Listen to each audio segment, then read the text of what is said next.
Okuva Bobi Wine bwe yatandika okuyimba omuziki oba okuva we yayingira ensiike y'okuyimba music mu Uganda kyali kizibu nnyo nnyini ddala okuddamu okulabayo omuyimbi akola introduction ng'atandika oluyimba asobola okuba nga amwefaananyiriza oba okuba nga amutuuka. Kati nno kino kyongedde okuba nga kyongera okutuukirira olunaku olwangira kusomwezi 3 Juni omwaka 2026 omukulu Bobi Wine oluvannyuma lw'okubeera nti abadde asiriikiridde okumala akabanga era ng'ekibanja kye ekya X oba gye wali oyita Twitter abadde takyawandiikako nnyo bubaka ng'oggyeko ekyo bubaka bwe yataddeyo juzi ng'akungubagira mukwano gwe Master Parrot olunaku olwaleero alina obubaka bw'awandiise wabula buno nga bukwatira ddala ku ye naye ne gye buli eno bangi bakyalemereddwa okuba nga bamanya kiki ddala kyabadde agezaako okutegeeza era nga na buli yagezaako okuba nga akola okuvuunula byannyonnyola olabira ddala nga abyangatana bubyangatanyi ng'olulimi Oluganda bw'osobola okuba nga olukozesa. Bobi Wine awandiise n'agamba nti I don't know who needs to hear this. I am not a politician who used to be a musician. I am a musician who is also a political leader. Nagamba nti simanyi muntu ki ayagala kubanga awulira kino. Siri munnabyabufuzi eyali omuyimbi. Wabula ndi munnabya miziki oba ndi muyimbi ate nga mukadde ke kamu ndi mukulembeze wa byabufuzi. Uliriza agambe nti I don't know who need to hear this. I'm not a politician who used to be a musician. I am a musician who is also a political leader. Kati nga bw'okitunulira abadde nga nnyonnyola nti bangi okuva ye bwe yayingira ebyobufuzi bagenda maaso n'okubanga ensonga bazitabika oba ne bazoonoona ne babeera nga bamuyita munnabyabufuzi eyaliko omuyimbi wabula n'agamba nti ye muyimbi ate era mukadde ke kamu mukulembeze wa byabufuzi nti byonna abadde ng'agamba nti byonna akyabiriko era akyabitwalira ddala. Kati oluvannyuma lwa Bobi Wine okukola statement efaananako bweti bangi ne batandika okwebuuza nti omukulu anytime yandiyingira studio n'ayongera okuba nga atufumbirayoko omuziki olw'ensonga ayongedde okukakasa nti ye munnabyamiziki ate era nga mukadde ke kamu n'ekyokubeera omukulembeze mu byobufuzi nakyo akyali nakyo pembeni. Olunaku olwaleero mukwano gwe Master Parrot tugenze maaso olw'okuba nga tumuziika era n'ateekebwa mu nnyumba ye ey'olubeerera. Bassebo ne bannyabo nga twaniza muganda waffe Master Parrot ayingira mu lujja wano ng'agenda okutusiibula. Kyali ku nsonga za Bobi Wine okusizira obubaka bw'awandiise nga ne gye buli eno bangi bakyayiiya engeri gye babutaputa. Olunaku olwaleero olunaku olwaleero omwana mulenzi Eddy Kenzo wakozesezza omukisa okubeera nga yeebaza Bobi Wine n'essekwebaza yenna ng'agamba nti at least ye ne Master Parrot balina omusingi gw'amaanyi nnyo gwe bagenda maaso n'okuba nga basima naddala ku musical career ye nga mwana mulenzi Idrisa Kenzo Musuuza. Munneebaliza nnyo mwami Kyagulanyi bonna gyali okubanga yateekawo omusingi ekitambulidde okulaba nga tutuuka wano. Chairman Nyanzi nandisabye omwogezi simanyi oba olina engeri yonna gy'oyinza omuwaayo akakisa ne bayogera ebigambo bibiri amanyi nnyo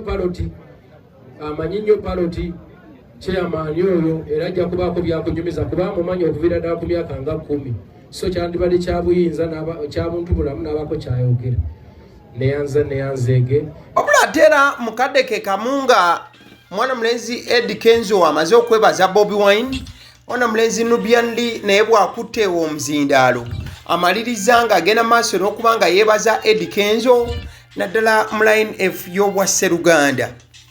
Eddy Kenzo ali wamu naffe era nga ye family. Once a fire base, always a fire base. Era nga tuli one love. Ekyo kye mulina okumanya. Eddy Kenzo ensangi zino abayimbi bangi batalima nabo kambugu era nga bagenda maaso olw'okuba nti balina obutakwatagana wano na wali wabula alinga afunye omukisa okuba ng'ayogerako n'abamu mu maaso gaabwe nga batudde awo. Case in point ye mwana mulenzi Mansour Semanda Kingsa abadde atuulidde ddala mu maaso nga mwana mulenzi Eddy Kenzo agenda mu maaso olw'okuba ng'ayogera. Era obumu ku bubaka Eddy Kenzo bw'abadde agezaako okuba nga ayogerako bwandibanga ne Kingsa bumukutteko mu mbeera emu oba endala.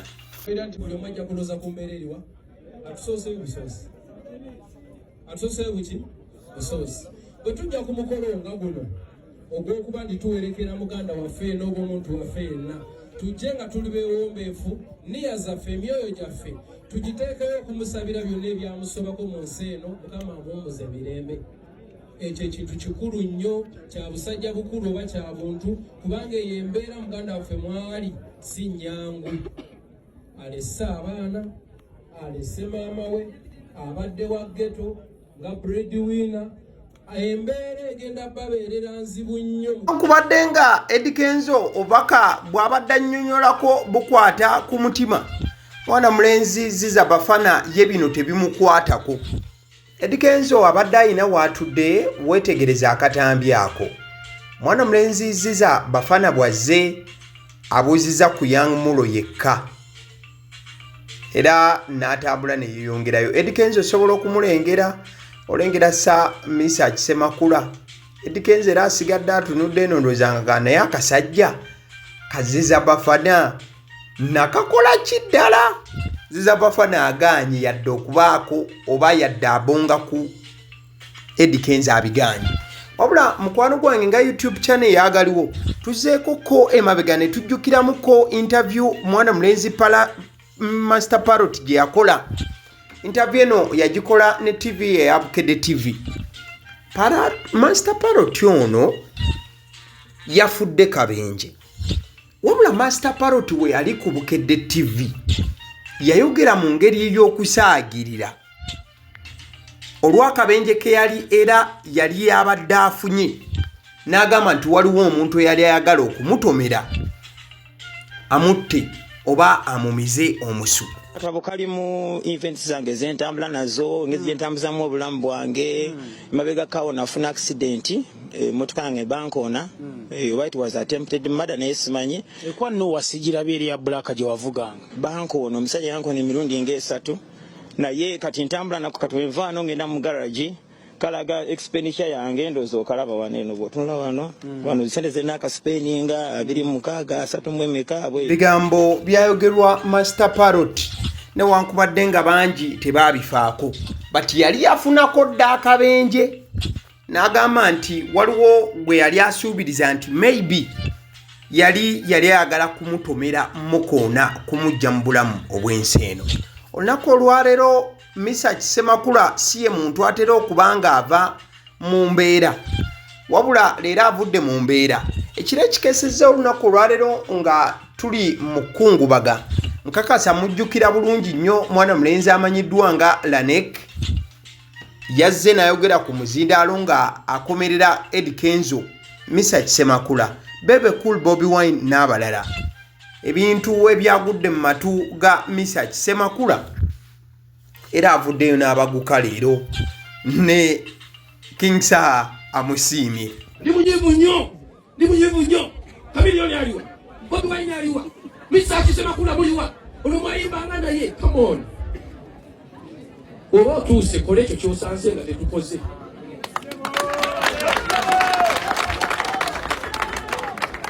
Kola kwe kyolaba kye tutakoze eki wabino tebabisomerera nti ffe tuli ba professionals mu kulabirira oba mu kubeerawo mu kuzimba naawe okisobola. Kyokka yayogedde ebyo teyatulabye ffe twazze mulumbe ekiro ne tukola meeting ne tutoola ne ssente ezikoze bino byonna ne tulonda n'olukiiko olukoze bino byonna. Kyokka gwoli mu kamera ogamba Misa akyaliwa. Come on guys. Ate na wano kakola ki? Kati taliiwo. Guys tuve mu kweragaalaga. Tuli bantu bakulu tweyise ng'abantu abaki? Ng'abantu abakulu.